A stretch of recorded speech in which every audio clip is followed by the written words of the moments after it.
Hey, what's up, everyone? This is Jeremy, founder of QuickMail.io.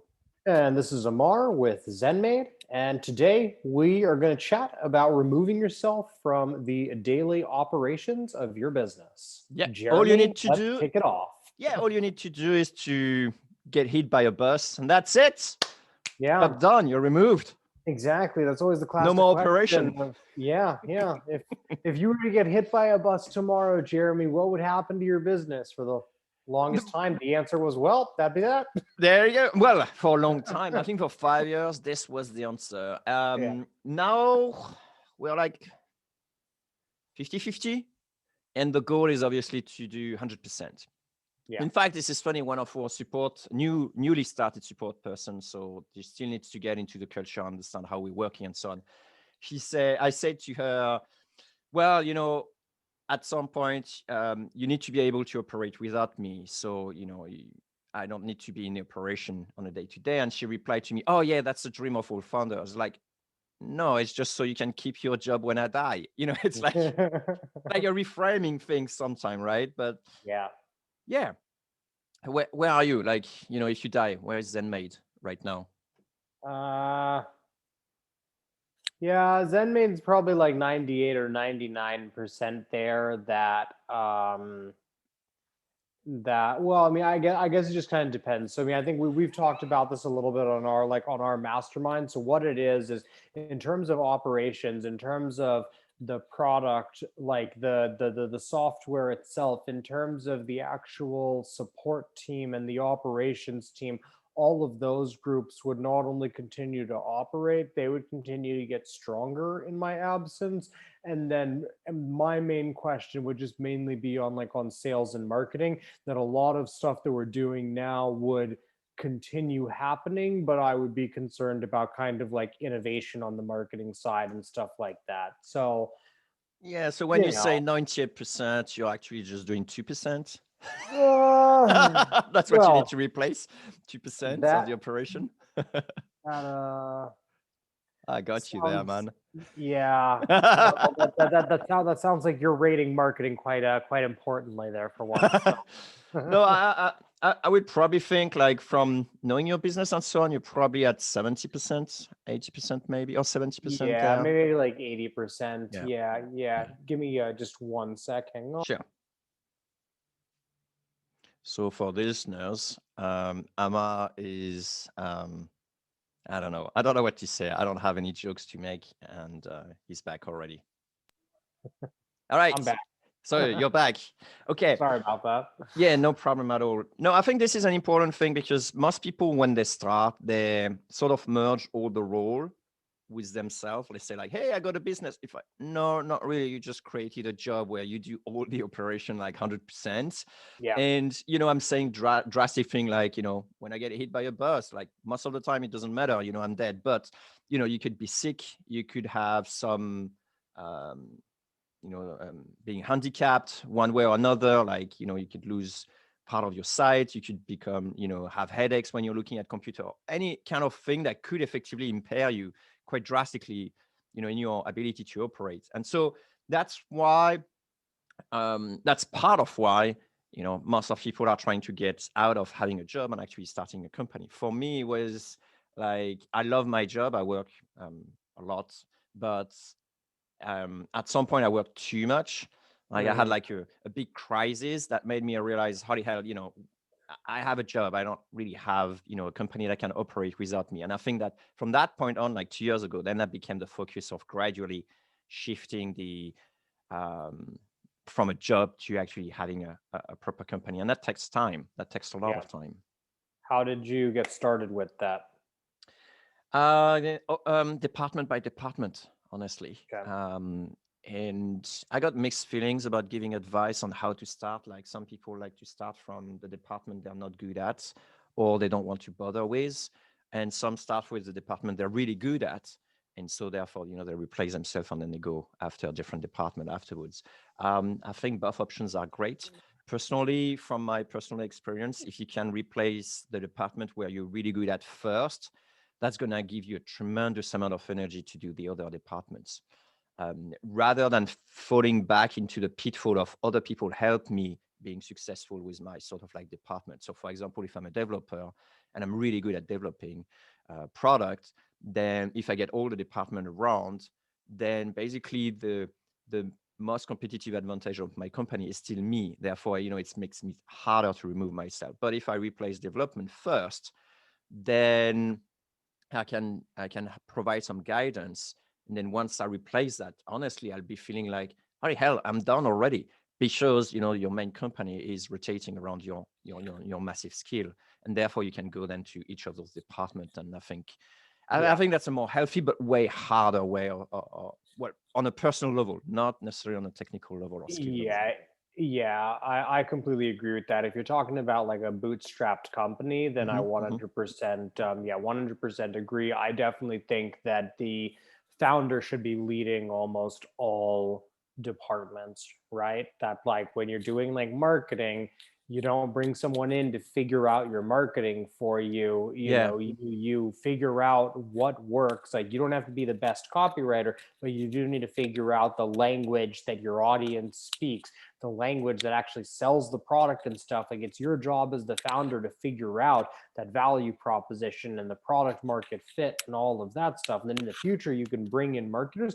But my philosophy has been, I always try to hire help whenever we have things that we've confirmed are working for ZenMaid, but we're not actually specializing in like just yet. So we always try to do MVP versions to test things out, and then we bring in the hired guns to really make things happen, right? So AdWords was working for us before we went to our AdWords agency, for example.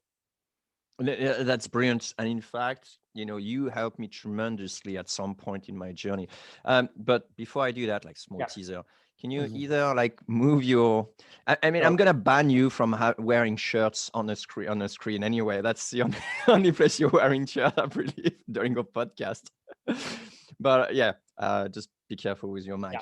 Um, yeah, in fact, you helped me tremendously to help making that shift specifically. Like, dude, you are the captain of the boat, and you need to say where we are going and what we do. And instead of like having people just coming in and then figuring out like where is our boat going at different department, right? So exactly what you say, like for me it was happening in marketing, for example. Like I was hoping to get someone in marketing to come and tell me sort of like what to do, kind of thing, like, hey, this is initiative I want to put in place for this quarter, and so on and so on. But in fact, Mhm. this did fall under my plate, and we could get that for a consultant, I believe. Like for example, that's what John is providing. The guy that you recommended to Mhm. David and Yeah. and other people. So, but those people are hard to get in your business unless you got a lot of cash, and maybe they're not even sometimes interested in your company. Is too small for them yet at this level, because they can go ahead and create their own company. So it's very difficult to sorry it's very difficult to effectively get someone with the vision that can drive your department in that direction when you're moving from bootstrap. So for me, what accelerated that move is effectively being able to think like, okay, what project do I want to do, and get that person the best for this project, instead of trying to get a generalist that could effectively provide this sort of overarching grand vision kind of thing. Does that make sense? Yeah, like it's kind of we've talked about, on times when we weren't recording, of like more like implementation versus like determining the strategy. Probably, yes. Yeah. Yes, yes, yes. And I know you're a strong advocate to, the CEO should be the one, or at least at the beginning or at our size of company, should be the one effectively like setting up like, this is what I need. Let's try to find the people who can actually feel it, rather than actually hiring people that will tell us what we need to actually do, kind of thing. Hmm. Right? Yeah, yeah, absolutely. Or like the other one is hiring people, like hiring a marketer and then going, okay, now we've hired the marketer. Now, like, what should they do, right? Or like, like it's Yes. more like, okay, what should we do now? Let's go hire like the person. And occasionally we'll go the other way around, where we're like, okay, we want this person on our team, and then we'll find like what they're going to work on or whatever. But generally, that's not the case. We should probably talk about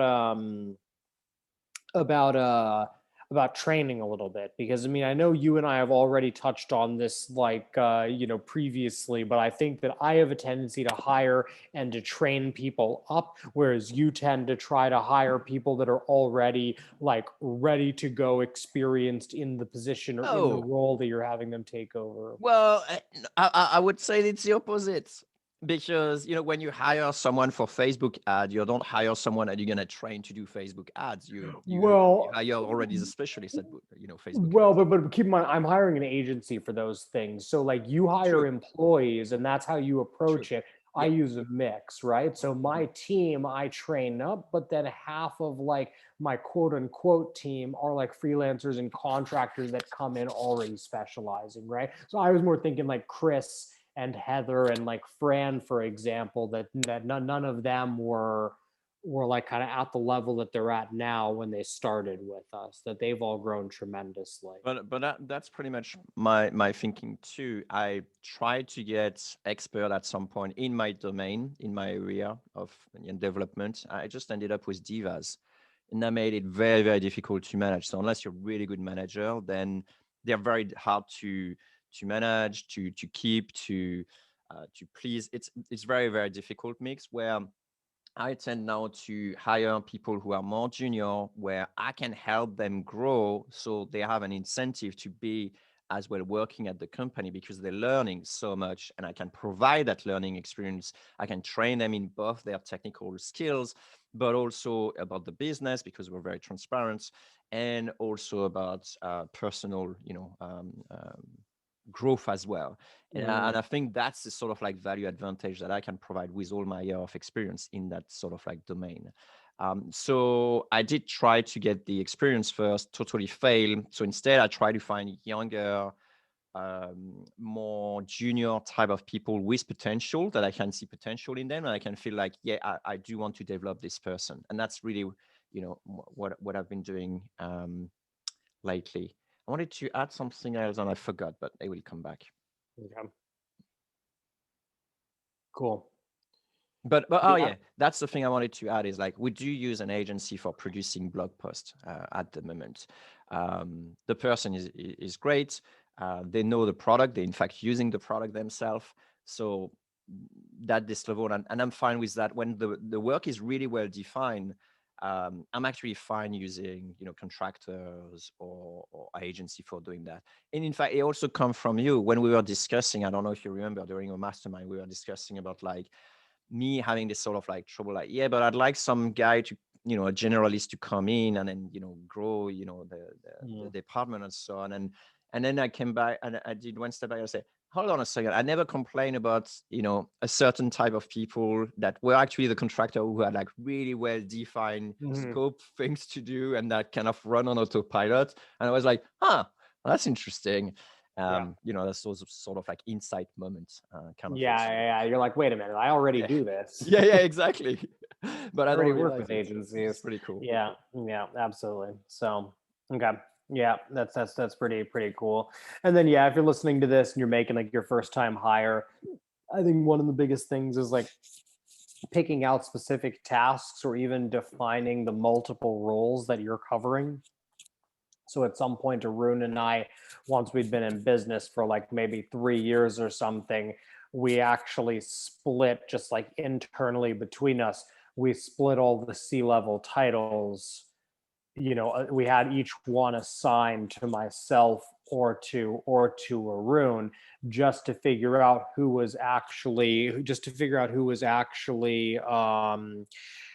actually taking care of each set of responsibilities. So who was the acting CFO, who was the acting CMO, and all of that. And that made it a lot easier when we began to look for help of like, which department am I looking for help in? Because, big mistake that we made was that initially I was trying to find someone that could help me with everything. And it's like, well, if they could start or if they could help you with everything, then Yeah. they'd be a startup founder, right? Like they wouldn't be looking to be the number three person at a startup, right? So yeah, that I think that's just an important thing to consider if you're like making like your first hire, right? And I think that's also true like really anywhere, is just remembering that, within any role, at a bigger company, that singular role would be multiple other roles. And it's important to look at everyone in your company as maybe like the 2 or 3 roles that they're essentially performing for, like for a bigger company, so that you can begin to split up their tasks and everyone has the ability to grow within the company.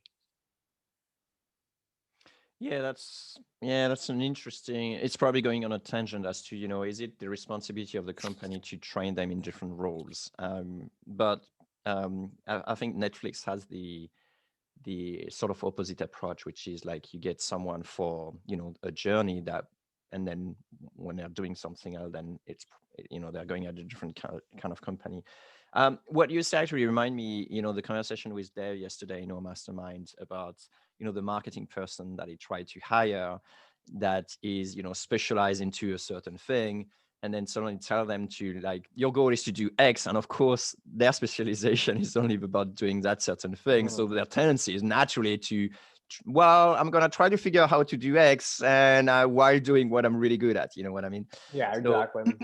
and I think that's a natural tendency. We have it in every human being. Like for me as a developer, primarily background as a developer, as a founder, I spend more emphasis on, making sure the product runs well, it's technology sound and stuff like that.